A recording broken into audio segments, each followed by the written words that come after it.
Hello everyone, I'm Taina de Carvalho, and today we are welcoming Stephan Harding, and thank you for everyone who is here with us today.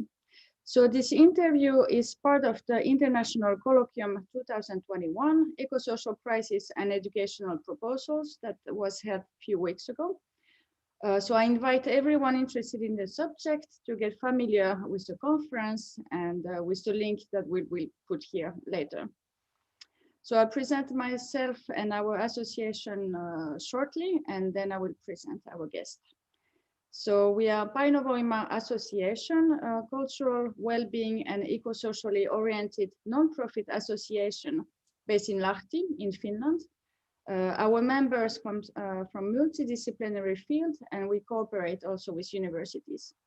We have for 5 years now actively contributed to the development of European culture in various structures of society through our interdisciplinary projects that support culture, environment, sustainability, social justice, and education.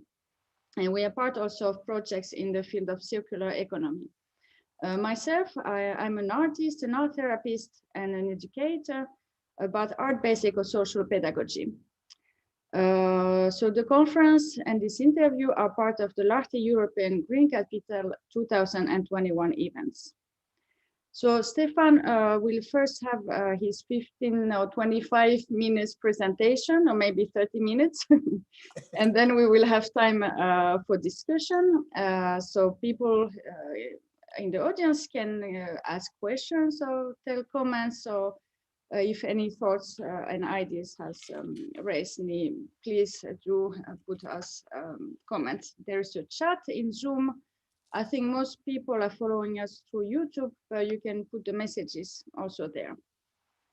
So Stephan Harding is founding member of Schumacher College in UK, where he has taught alongside many of the world's leading ecological thinkers and activists, including Arne Naes, David Abram, James Lovelock, and Lynn Margulis.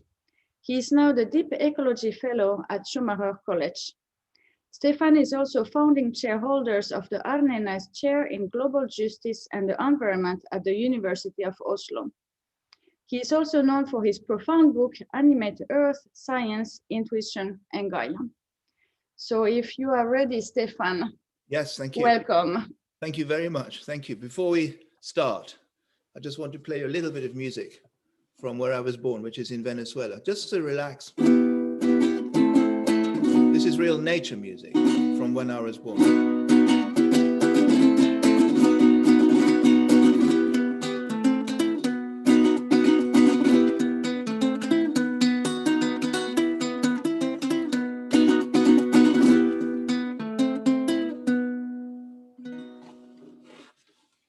So that's just to remind us, this is all about nature.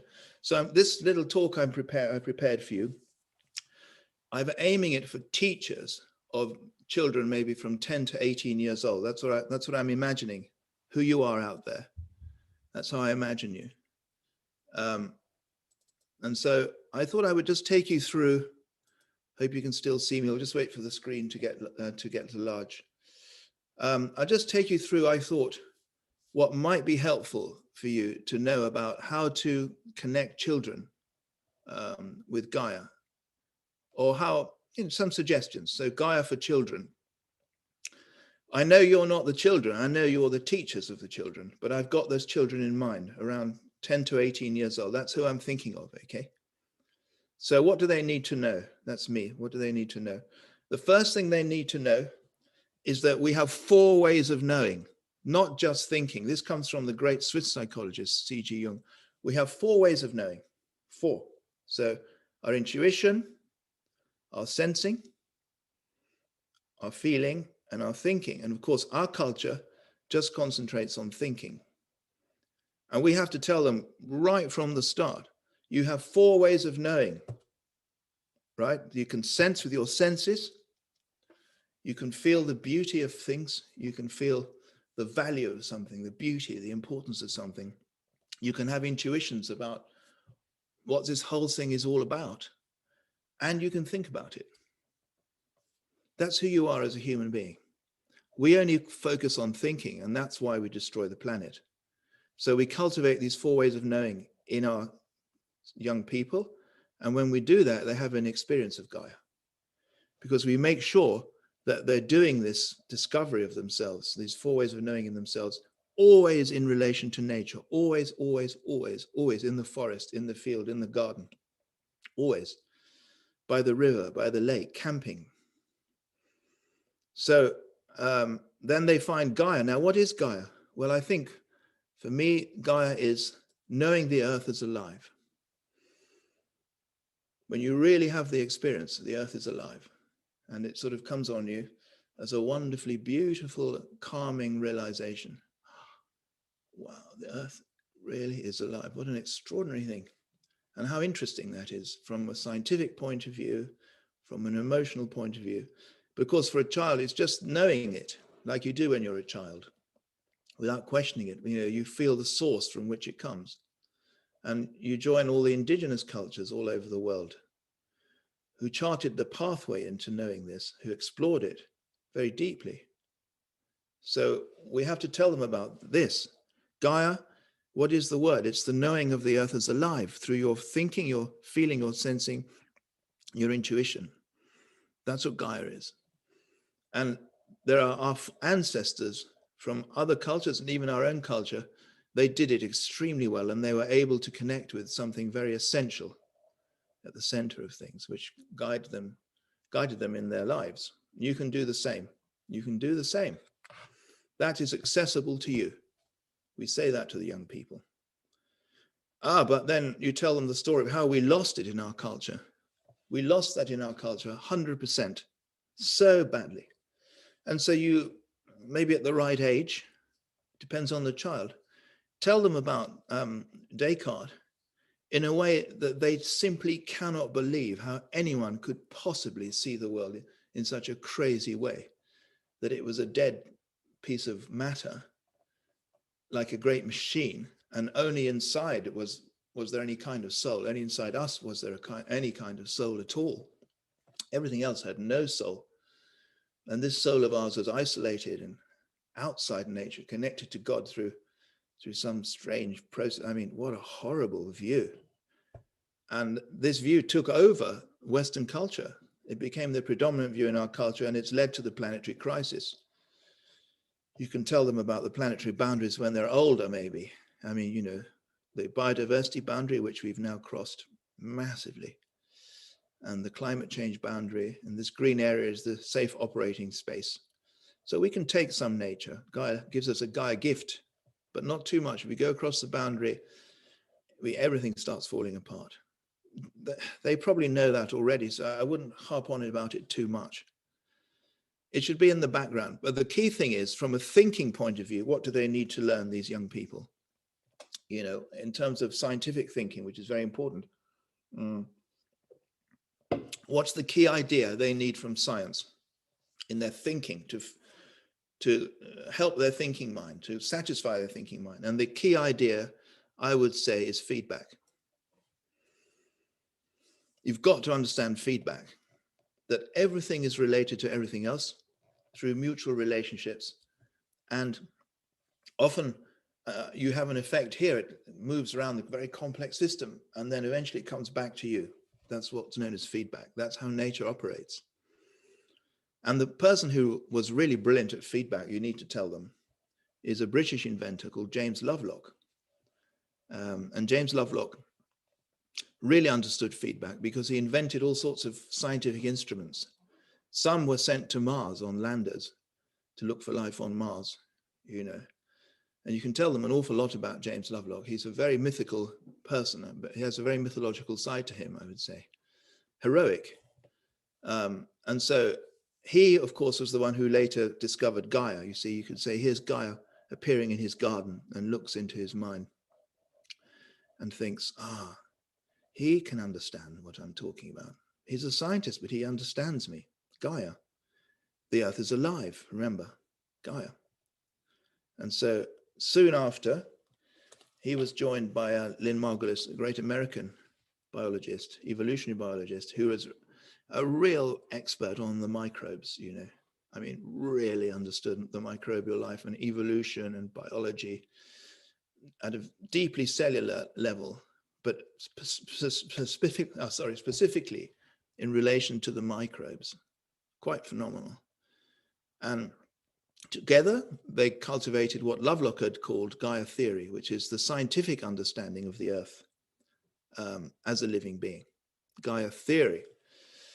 Well, that's good, because now you can tell the kids, look, there's science, there's some really good science behind this, and really interesting science as well.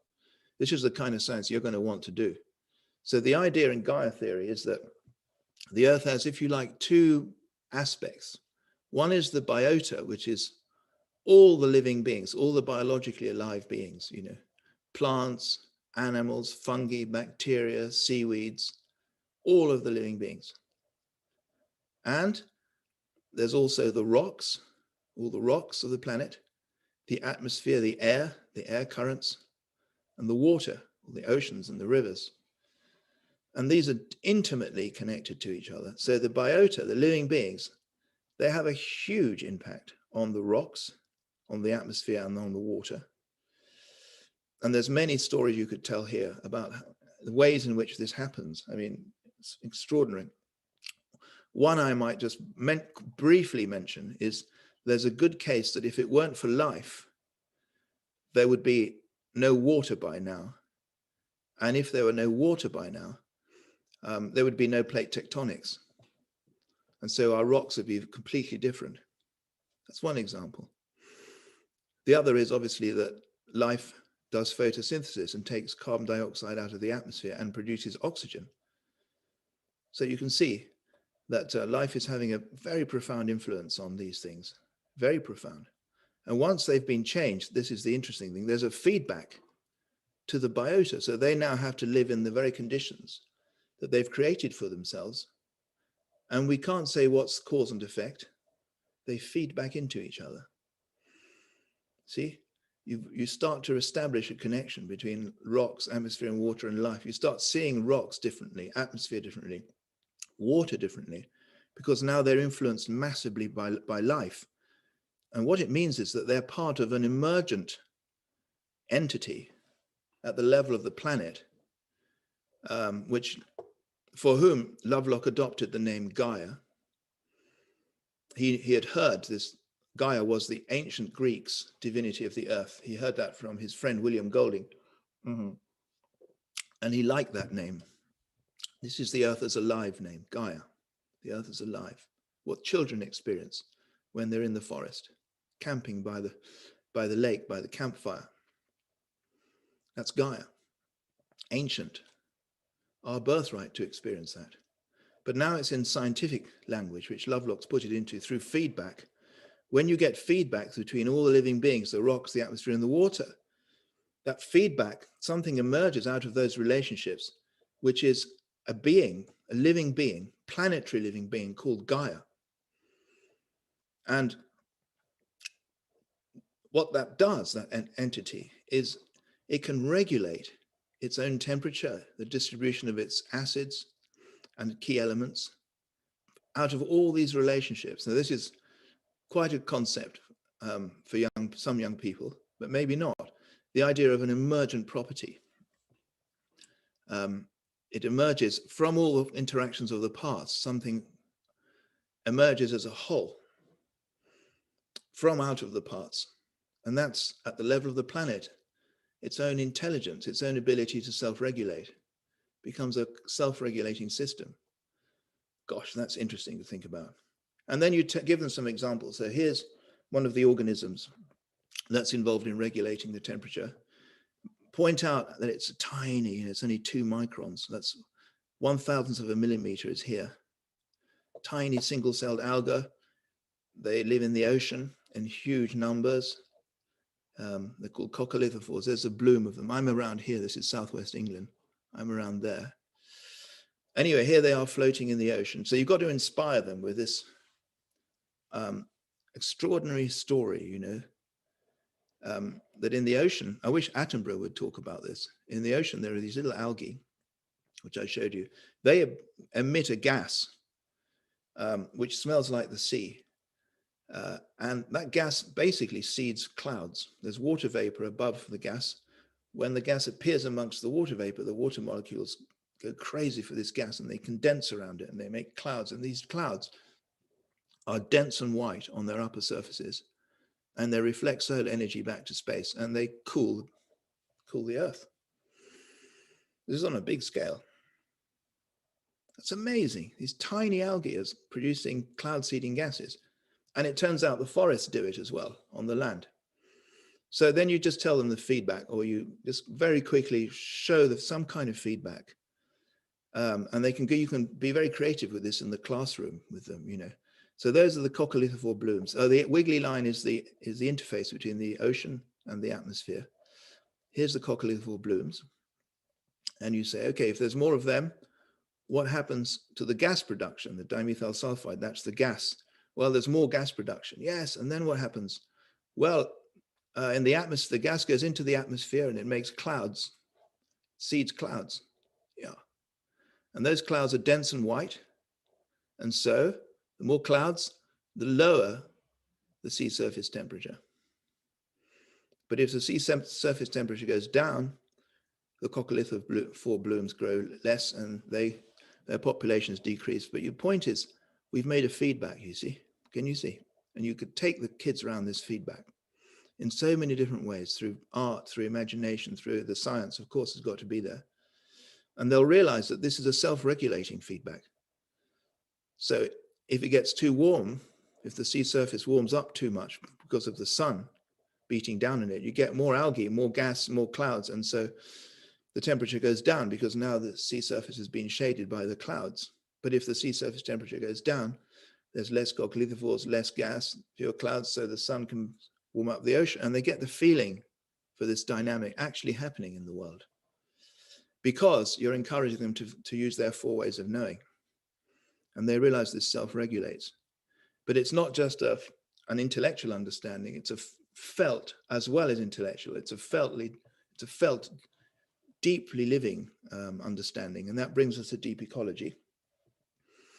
So now we're moving to a feeling. We've been looking at thinking, but can you see how that's so deeply connected to feeling? So now we're going to explore the feeling side of this, of those 4 ways of knowing, which the children can explore. And the person who helped me do this is Arne Næss, who I'm sure you know because he was Norwegian. So we'll spend a bit of time with Arne. I was very lucky to spend time with him, and Jim Lovelock and Lynn Margulis. I mean, really, what honor. Anyway, off we go. Look, we're going now to Arne's cabin in Norway with our 3 friends. And can you already feel when you see the mountain? I know it's a PowerPoint slide, but when you try to imagine yourself there, the mountain already starts to open you up. You see, that's feeling. I am feeling the beauty of this mountain and how wild it is and how absolutely beautiful it is. We go further up. That's feeling. I'm in my feeling now. I'm feeling how beautiful this place is. I can feel its value. I can feel how it's got its own life. It's important in itself. We get to the cabin, where we get Arne's cabin, and we look at the view.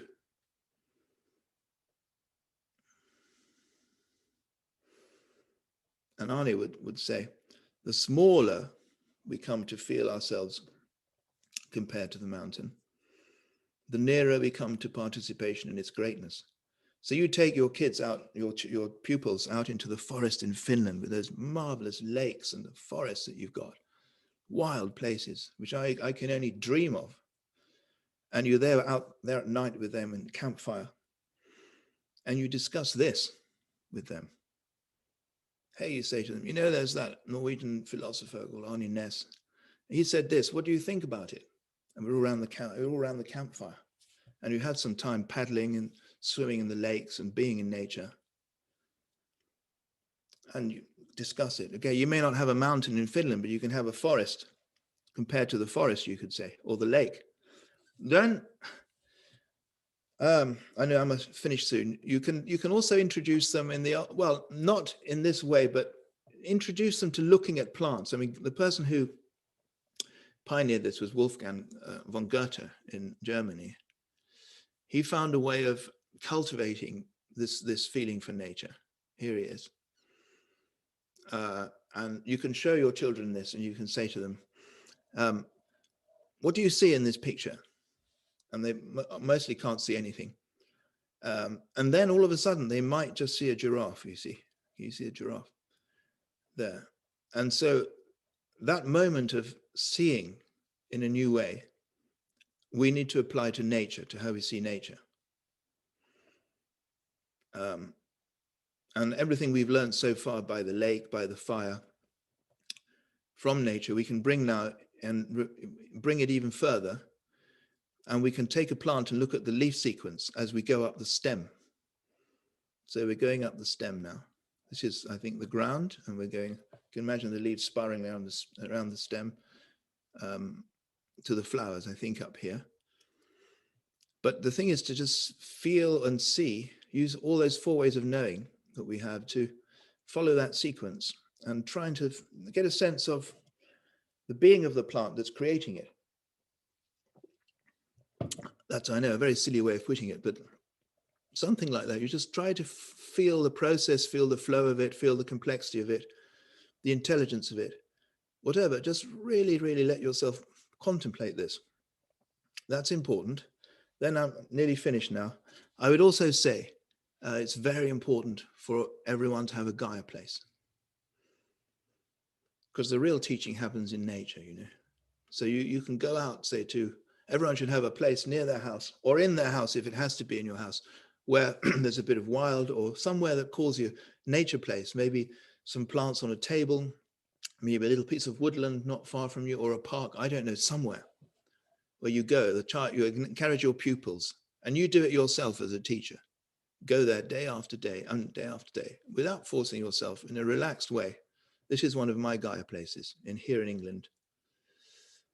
And all I can say is I feel the deepest gratitude to this place, you know. And then, of course, you take your children, your young people out into nature. Here's a group of boys in England. This is my son, Oscar, with his friends, and a group of girls, and they're outside. You can do this in Finland to such a huge extent. The level of happiness that's experienced here is just phenomenal. And these two guides, the leaders, they'll tell them myths at night, and they'll feed their dream world very beautifully as they camp under the stars, you know, really fantastic. So just to end, I want to recommend the work of my friend, Chris Salisbury, who runs this English organization called Wildwise. You look up on the internet. I think you might find their work very helpful, and there could be an interesting connection with Finland. And what do you learn from all of this? Well, ultimately, in deep ecology, all life has value in itself. It doesn't matter whether it's useful to us or not. That's what we learn. That's what young people need to feel, I would say, you know, that a moment of understanding. Oh, I see that all life has value in itself, independent of its usefulness to humans. And that becomes the foundation for their life, you know, that sort of insight. And then they realize later that action is important. At some point, you encourage them, or somehow that at some point action is going to be needed. So they could contemplate this. Those who accept this point have an obligation to participate in implementing the necessary changes peacefully and democratically. With the older children, we can discuss this. Or even with the younger ones, you'd be amazed what the young ones nowadays, maybe 7, 8 years old, you know, they're amazing. And just to finish, a couple of books I would recommend. One, I would say this masterpiece by my friend Chris Salisbury, who founded Wildwise, about taking young people out into nature at night. It hasn't been published yet. It's going to be published later this year. But I've read it. I've read the draft of it, and it's just superb, honestly. I think you find it very helpful. Taking children out at night is extremely powerful. And finally, my book, I was not advertising, I'm saying for teachers, if you want to, and you haven't done biology very much, or you haven't done much science, or even if you have, and you want to just get a general feeling of what I'm talking about, then have a read of this. You know, you might find it, I'd be delighted if it would help you as a teacher. That would make me so happy. Okay, well, I think that's all I want to say. So I'm going to stop sharing. And over to you.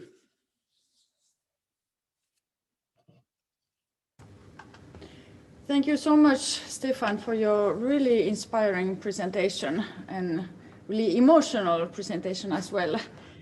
In Finland, we have nature really present everywhere. It's like there's more nature than there's maybe cities. We have like 5 million inhabitants in a really big surface.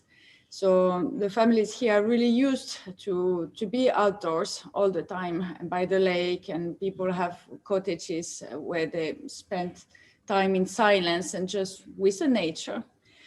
I have many questions, but maybe I leave questions and comments for other people if somebody wants to comment.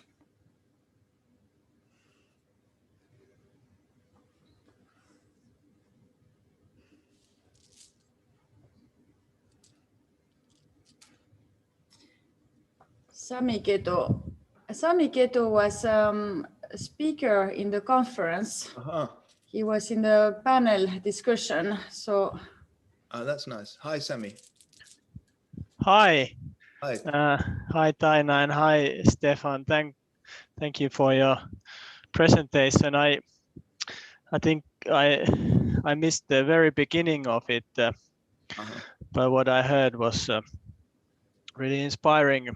My question is, I guess you kind of touched that already a bit, but to kind of clarify that, how. So I've noticed that this ecological understanding has increased. Let's say that the kind of this interdependence that you are talking about, people are more aware of it nowadays. But it's kind of just knowledge. I don't think that people we are really kind of experiencing it in or feeling it in such a deep level that it would we would start to act upon it. That's right. So would you have some advice or reflections on that? Well, I mean, my reflection is, I mean, it's very banal in a way, but it really is, but we do have to see the earth as our mother. We really do, you know, unless we see the earth as our mother, really as our mother, we won't understand any of this. We won't get through this mess. Well, not very well anyway. Maybe we'll be lucky. Then we'll create another mess later. Until we see that, I know it sounds very banal, you know, all my Western philosophical and scientific friends go, oh God, so banal. But it's true. I mean, just it's something to contemplate. What does it mean that nature is our mother, you know? What is it? What is that? It's a very interesting thing to contemplate. So somehow, could we get people interested in contemplating that question? I don't know, through culture, through film, through something. Really taking that question as a nice question to work on. Hey, here I am in Finland by the lake, you know, it's so beautiful. Yeah, maybe nature is my mother. Maybe, yeah. You present the idea in Finnish culture in a very acceptable way. I don't know how, music or how. It's got to appeal to the older people as well. Very important, because they're the ones that have the remnants of the memories when they were children of connection with nature. Not all of them, of course, but if you get the older people activated like that, that's really something. Then the younger children might follow, you know. So I think that's what you could do. That's the way to do it. I mean, maybe, I don't know.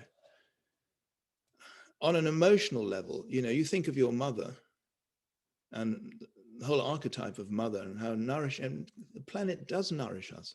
I mean, it does. And we know how it works now through these extraordinary feedbacks. I mean, wow. Attenborough should be talking about this. We need an Attenborough film about it. But anyway, so I think it's like that. It has to be a very earthy, popular appeal to it. Not some intellectual thing that we can make it into, you know.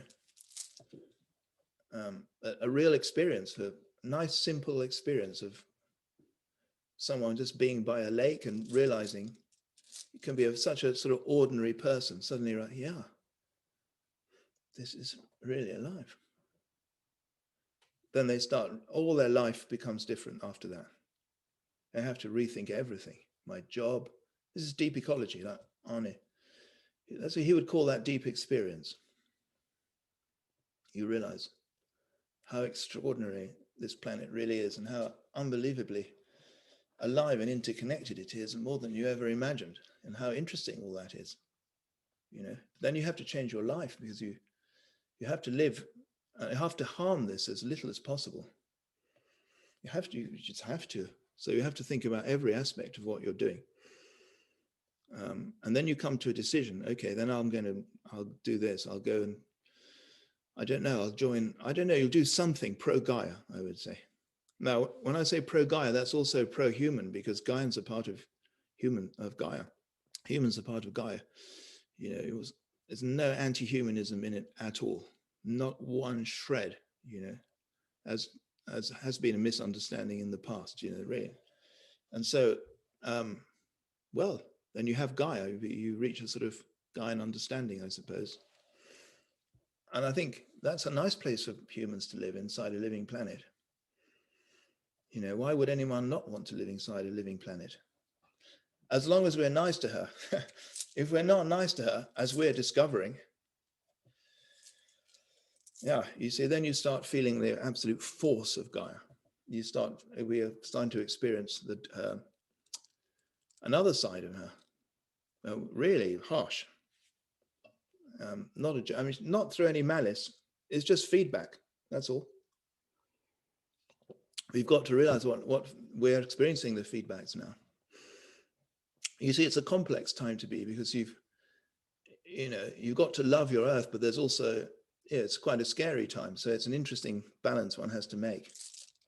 And I think that's why people don't want to do it, because it's very challenging psychologically to do that.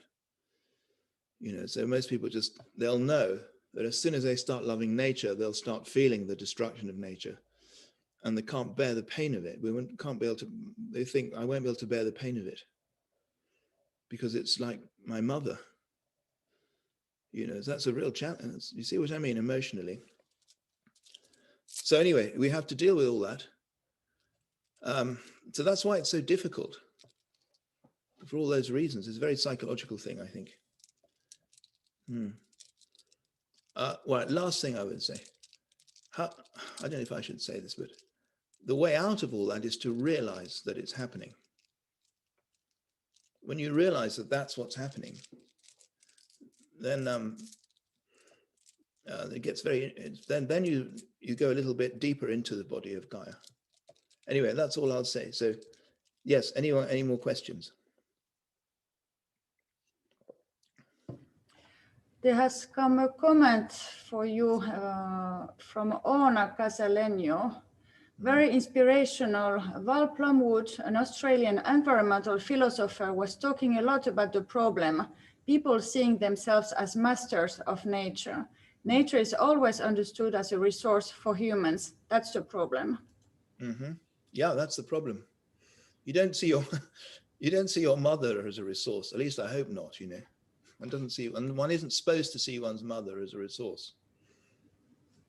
So, yeah, exactly.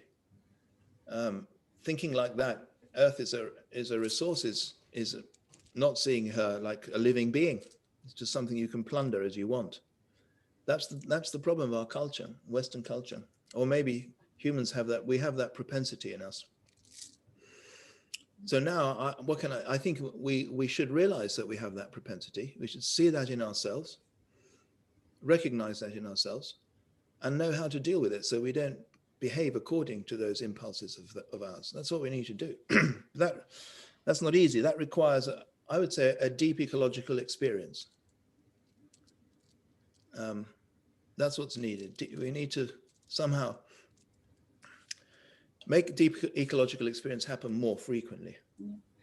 And yet nature is for so many people really abstract concept nowadays in many cities of the world. Well, in Finland we have nature really near, so it's easier maybe for us, but in some bigger cities where children don't see even ever any vegetables, it's really abstract concept for them. Of course, so then they have to grow vegetables, you know, in their window boxes and little anywhere in the city, anywhere, a roof, a little unused place down below that you can convince the council to give you, make a garden, you know, you make just anywhere you can, green. And then that already is tremendously helpful in cities. How do you imagine the education system? How could it be so it would make sense with the world? Because nowadays, the way we are teaching children is really from quite an anthropocentric perspective. Mm-hmm. So how would you imagine a new kind of educational system?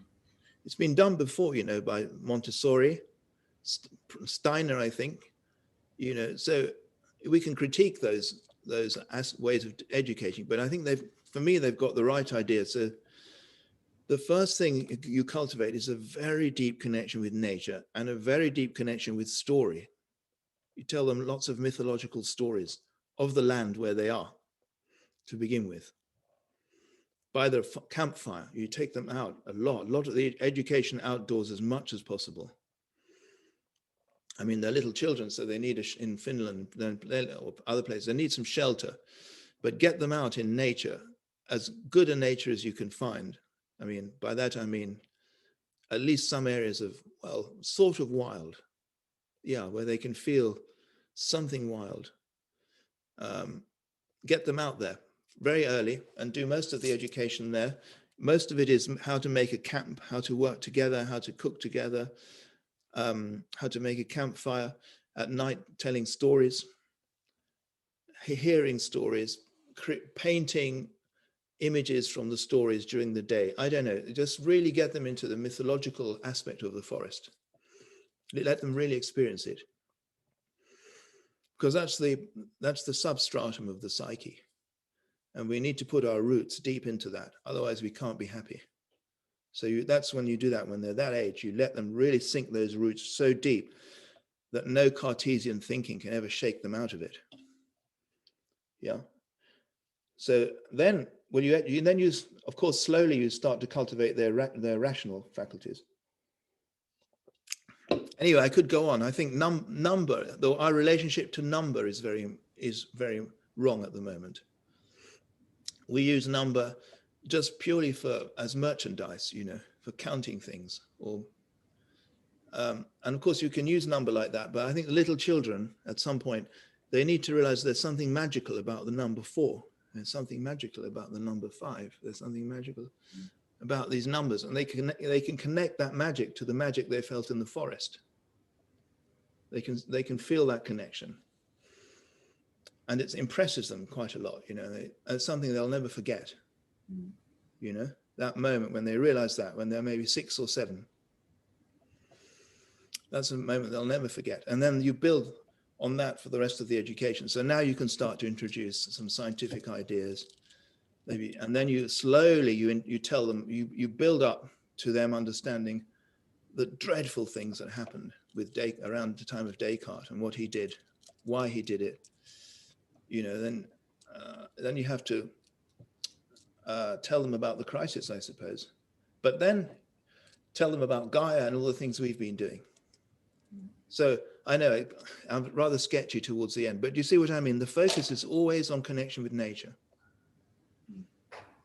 Do you think that children have this understanding of Gaia naturally, and that something happens and then we have to teach them again to connect? What happens? What do you think? I think we do have an absolutely 100% totally Gaia-given connection with Gaia. Yeah, it makes sense. Yeah, we do. I mean, that's our birthright. What happens is culture. And the problem is, what sort of culture? If you're in a Bushman culture, you know, say 300 years ago, or let's make it 600 years ago, then you're going to be okay. You're going to be deeply connected to Gaia and the cosmos. They're really profound. You're going to be very happy, even though you can endure all sorts of physical hardship with that sort of spirit. But we've lost it, you see. We've lost that connection. So are you asking why? Why did we lose it? Yeah. Well, What happens? What happened? It's very complex. I think one side of us took over, which is the more sort of greedy side that wants to be really comfortable and have power and control over things, you know, which is a part of our humanity. Let's say our territorial, more tribal aspect of ourselves took over. And then when science came along, wow, that tribal thing in us, it had a very powerful weapon. And that's been the problem. It's more or less a tribal. I'm not saying tribal is the wrong way of thinking about it, but no, tribal is fantastic. But I mean, you know, looking after my nation, my this, my that, wanting to acquire things for my nation, for my people, that creates tremendous trouble. Yeah. So I think Gaia can help us overcome that. I think that's what I'm saying. And the idea, if we can all share the idea that the planet is one living being, it doesn't matter who we are, where we are, every single human being can experience that. And I think that should be the aim of education, because then we're all citizens of one planet, all of us, black, white, brown, Hindu, whatever, it doesn't matter. We're all members of one fantastic living earth. And that unites us it's a deeply inspiring idea, which unites us so much. It washes away all the divisions. Of course, it's very difficult. Why is it so difficult for us to feel that? Well, we have a lot of in our culture, we have a lot of impediments that we've done a lot of damage. And so it's difficult to come to terms with that. And also the story, maybe even more than this, the story that Descartes promulgated, you know, that story that that nature is a dead machine, that it's outside us, that we're outside it, it's outside us, that we're really not involved in it, you know, it's sort of, and it's like a gigantic mechanism. That's a power, that idea, I think, has had such a power over us. It's hypnotized us. Mm. And it's hard to break the spell of that idea. But that's what we have to do. Yes, sorry, go on. No, thanks. Yes, just come a comment from Joanna Ribas. Mm-hmm. First of all, thank you for this great presentation. I'd like to ask, why is the mythological aspect so important for children to connect with nature? Oh, that's a good question. Mm-hmm. Well, you see, the mythological dimension is the foundation of the psyche, of our psychology, of our psyche, of our mind, of our mental structure. I don't know what you call it. The mythological is the foundation of that. It's the dream world, if you like. It's the world of dream. When it's the sort of messages that your dreams are telling you. It's the foundation of the psyche. It's nature. So mythology is closest to nature. Old myth stories. I'm Finland. You must have so many. I mean, I'd love to hear some Finnish folk stories. Just imagine that cultural heritage you've got out there in the forest, by the campfire, by the lake, with these young people telling them a Finnish folk story in Finnish, with someone maybe playing a little bit of, I don't know, some string instrument like this. And fire. Can you imagine the impact on young people? Can you feel that? That's mythology. It's very powerful. It connects you with tremendous energies in nature, which children need. We need to have that as our foundation to always, throughout your life, when you hear a folk story, you stop and you really pay attention, because you could learn something very valuable, like you did when you were a child. You see, that's education, I would say. Joanna put the name of the instrument is kantele. Mm-hmm. Kantele, is that your instrument? I'll make a note of that. Yes, Kantele. it's written in the chat if you want to see how to write Thank it. Kantele. So from cantar, to sing, is it a Latin word? Cantare. That I need a Finnish person. I'm from France myself, so I cannot answer. Oh, don't worry. I think Finland. I got it. Kantele. Thank you very much. Yes, that's lovely. Pekka is checking. Yeah, thanks. I see. Okay. Yes. And well, how are we doing? Any more questions or any more comments? Sami, do you have another question? Yeah, or maybe just a kind of a comment or a follow-up on the mythology thing. I think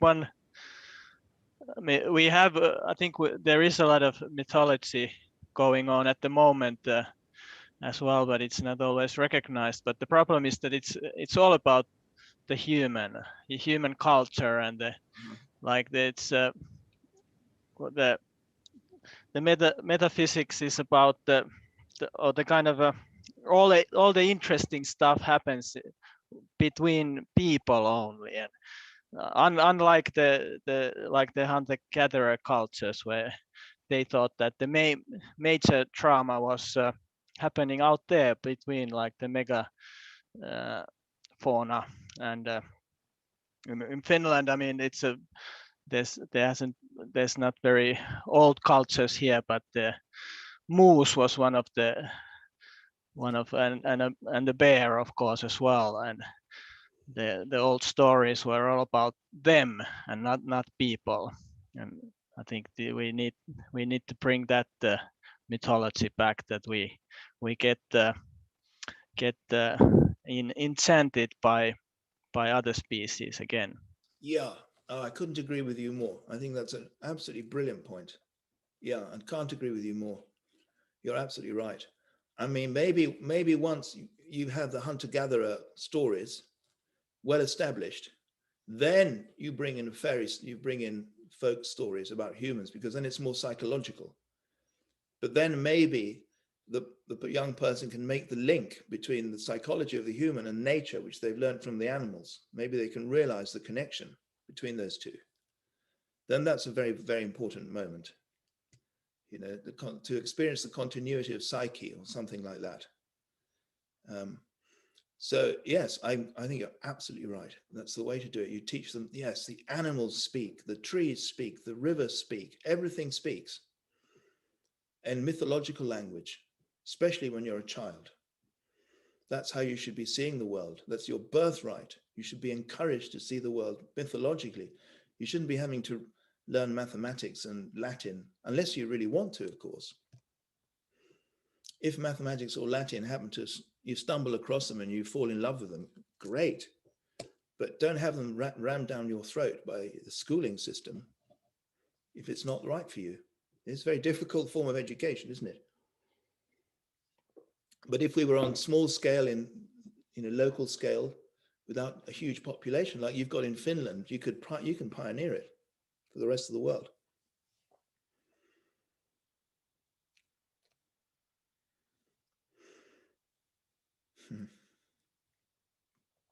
So, well, I don't know how we're doing or where we are. Are we closing, or are we going to? I'm happy. I can stay a little bit longer if you need. I'm curious to know, is anyone else who hasn't spoken? Is there any more question? I looked at chat. Is there in YouTube? Okay. I teach design. Now it's in, this is Una. I teach design. We can all read it, can't we? Now it's in style to teach human-centric. What was that? Sorry? Human-centric. It's in style to teach human-centric. Human-driven design. We should teach life-driven or earth. I think she means maybe anthropocentric. Now that all the design that's how I understand the question. That tell Ona Caseleno, if you want, maybe you can put Type it again, Una, will you? Or you can put your speaker and your microphone on and ask the question. Yeah, good idea. Hi, can you hear me? Yes, we'd like to see you too, if possible. Yeah, thank you. Yes. Yes, if you can turn your camera on, great. If Yeah, not, if it works, let me try. okay. Ah, Yeah. Hi. hello. Hello. Yes, Yeah. go ahead. Hi. I'm a teacher. I actually teach packaging design and branding and all these things a bit for older people. I mean young adults, but I'm teaching design. But now I mean that it's in style to when we are designing for something, it's in style to teach like human-driven design or human-centric, where the humans are the center of the design, or the whole design starts from the design, or we are designing for humans. But I'm just thinking now that maybe we should just teach like life-driven design or earth-driven design, that like we don't make any compromises at all. Brilliant. Because everything is always about humans. We design for humans and like that, but it's easily forgotten that the nature and the earth. I don't know. Did I describe it well? Yeah. My head is like no, I understand you. I think spinning here. Yeah, I understand you 100%. So yes, it's wonderful that you've seen that. You really great. So see if I understood. You've got to get the young people to shift from thinking of design as being something just for humans and realizing that anything we design has a huge impact on the things that sustaining us. Yeah. So no, like zero compromises allowed. Well, yes. Like fully like regenerating design, or like, you know, this Bill Reed, and he's talking also about this regeneration. So like sustainable actually means just sustaining things as they are, but like regenerating design is even, we should give more than we take. Lovely. Like, I think like that's like mind blowing. Yeah, well, just sock it to your students, big time. Yeah. You know, wrestle them to the ground, make sure they get a distinction in that idea in different ways, encourage them to work on that idea, and each one in a different way for their projects, and to work together. But you know, yeah. So they're designing. It's interesting, isn't it? I mean, they're designing brands, are they? Brands, packaging, everything. Also objects, anything. Well, just then, designing. Well, then you know you can tell them, okay, I want you to design me a lawnmower. Yeah. Along these principles. Go on. You got 3 months or whatever. You go and design me that lawnmower with those principles, simple principles. And then someone else, I don't know, they want to do meat packaging. I don't know, but you get the whole class doing it. Can you do that? Yeah. Can you do it? Yeah, something like that. We 2 years ago, I gave them an idea of like, you know, we have a lot of water in Finland. So I said that now you have to brand and sell water. But I was even waiting them to be more critical, but they got really great ideas, but like that. Oh my God. You know, this water issue, because some we have, but some don't. But we don't have enough because our waters are not so deep. We have not too much water, but now already, even in Lahti, they are taking a lot of water and selling them. I don't know. They are bringing it quite far. So I think it's quite interesting. It's very interesting. Yeah, I mean, I'd like to ask you a lot of questions about that. That's a fascinating situation. But one question I did have was, at no point in that whole process did they question the ethics of what they were doing? No. And I was very sad about that. Yeah, that's what strikes me. Yeah. And horrifies me, actually. Yeah. I mean, that's scary, isn't it? That, you know. Yeah, but they were just like, they concentrated in the branding and things like that. Okay. Only few, maybe a little bit questioned, but. I see. Okay. But wouldn't it be interesting to work with them? Are you still working with the same group? No, they are already graduating also, but I have always, every autumn time, I have this same kind of course. Okay. Well, I would suggest, I mean, forgive me for being so presumptuous, but I would suggest you completely realign your entire course on the basis of those principles. Yeah, I already got so much inspiration from this conference thing. Like, well, it's mind-blowing. The other thing is stay connected to people who inspire you, because it might be difficult. Your university may oppose it. No, no, I think they will really? go for it. Yeah. Oh, that gives me hope. That means that things are changing in the mainstream education, in Finland at least, where you'd expect it to change. Finland is, I think, as I said at the beginning, it's a very important country for the world, really. Pioneer in nature connection. Norway and Sweden, of course, too. But anyway, how are we doing? Did that help? I mean, I really hope you can. Well, do it. That's a Schumacher thing to do. You see, that's what we do at Schumacher College. Yeah. So stay connected to Schumacher College. I mean, look up on the website. A lot of intellectual content, emotion. I mean, I'm just not just pushing Schumacher College, but it is an amazing place with tremendous connections with people around the world. I will contact you later on. All because right. what we are now doing is that actually we are changing our education in English, because we are already teaching most of our classes, and I'm usually always collecting all our exchange students because I like these very multidisciplinary teams.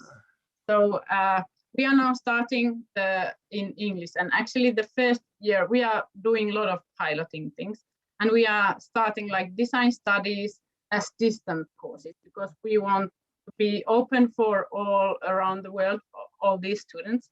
So we could even collaborate with you. I'd love if you let me. Yes, please. 100%. Oh, right. Yeah, no, I'm on. Yeah, I'd find that really interesting. You can continue this conversation maybe a bit later. We don't have much time. I haven't looked so much at time because you told us, Stephan, that you have time. So I didn't know. It's about an hour now, isn't it? Yes. Which is a good length of time. Yeah. How are we doing? Is anyone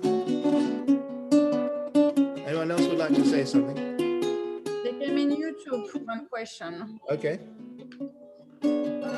From Jari Visto, Lynn White Jr.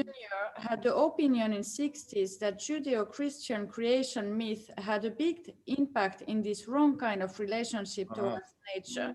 How do you see this today, 50 years later? That's a very important question. So here I recommend the book of, can I do chat? Can I send a chat? The book of my friend Julian David. Yes, please write in the chat. So I recommend this book. It hasn't come out yet, okay? It's coming out pretty soon. I'll tell you, I just want you to have this reference, Julian David. A Brief History of God.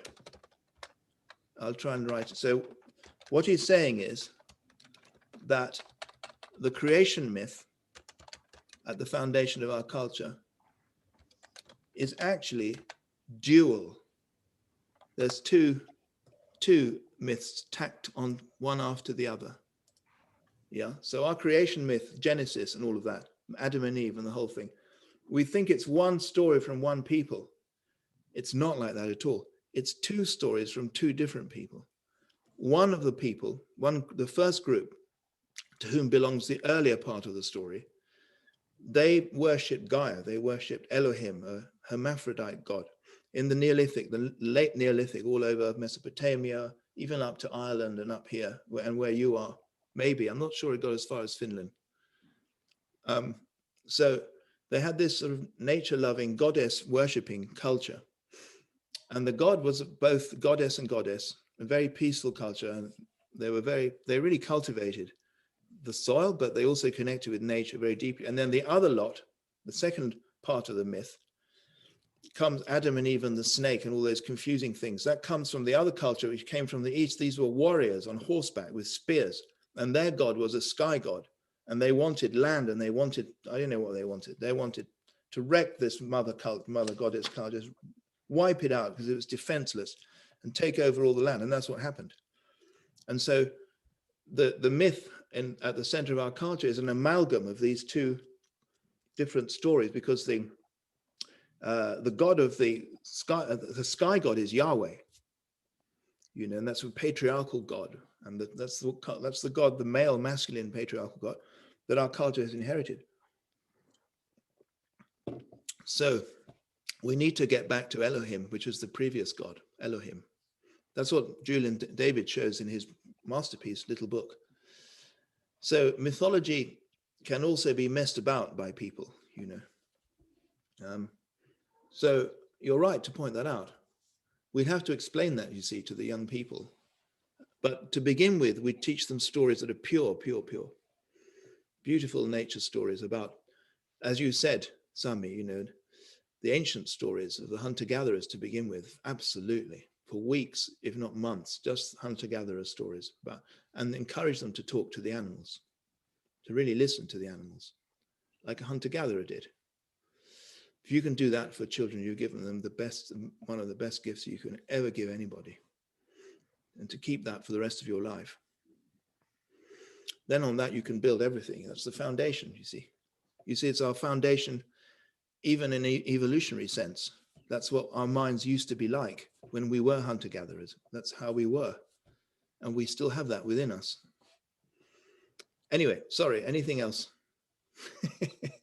If I could ask you maybe the last question. Yeah. It's related to my work because I'm an art therapist, and I have developed this art-based eco-social pedagogy that I have brought to the school system in Finland. And it's based on expressive arts therapy and phenomenology. And the idea is to help children to reconnect with life phenomena and open a dialogue with life phenomena. And we use arts, every kind of arts for that. And the idea is also to develop eco-social qualities in children and empathy. And my question is, now that I've been doing some thinking, can we think about empathy practice as an anthropocentric practice in a way that it makes humans think that they are special, that they are understanding, that they are compassionate? Oh, I see. That's an interesting question. But we are, though, aren't we? I mean, when we've really cultivated who we are compassionate and we are kind, aren't we? So I don't see this. I think that's good, as long as the empathy and the connection and the love extends to the whole of nature. If it doesn't extend to the whole of nature, it's not, can I say, it's not enough. I mean, it can still be love for another human being, but it's not enough. It's not enough in two ways. One, for the planet, it's not enough, and not for yourself either. You know, I mean, if you're able to love the earth like that, then life does become very interesting. So should we understand again somehow the concept of empathy, that it's not just that we are understanding the modern human world, which makes us separate from it, more as to become part of the world, this kind of empathy. I don't know if I express it right. Yes, that's it. We become part of the world, yeah. I think so, yeah. It's very meditative, I would say, or there's a very meditative aspect to it. Yeah. You know, you really slow down. You really, for example, right now I can see some clouds in the sky over there moving very, very slowly, you know. So then I'd be able to just really drop into that slowness for a while, just to really see, just watch the phenomena of those clouds. I mean, how extraordinary it all is that there are clouds in the sky, and that, you know, you drop into that. I think that's the sense of empathy with nature, because then you just naturally fall in love with it. You just do. I mean, it's so beautiful. How you'd have to be crazy not to fall in love with it. You know, and that's empathy. So it's this, it's like that. It's like what we feel for our humans, other humans we love, we feel for nature. It's as simple as that. But unfortunately, it's not so simple. And that's the challenge of being human. It's actually, or Westerners, or moderns, I would say, moderns. Because of what's happened, what we've done to the earth, it's often not so easy for us. But anyway. Yeah. Mm-hmm. Hey, thank you so much. Just stop. Been a little bit over 1 hour, so maybe we don't take any more questions, but you can finish by playing us some guitar. I will. Yeah. Thank you very much. It's been very interesting talking to you.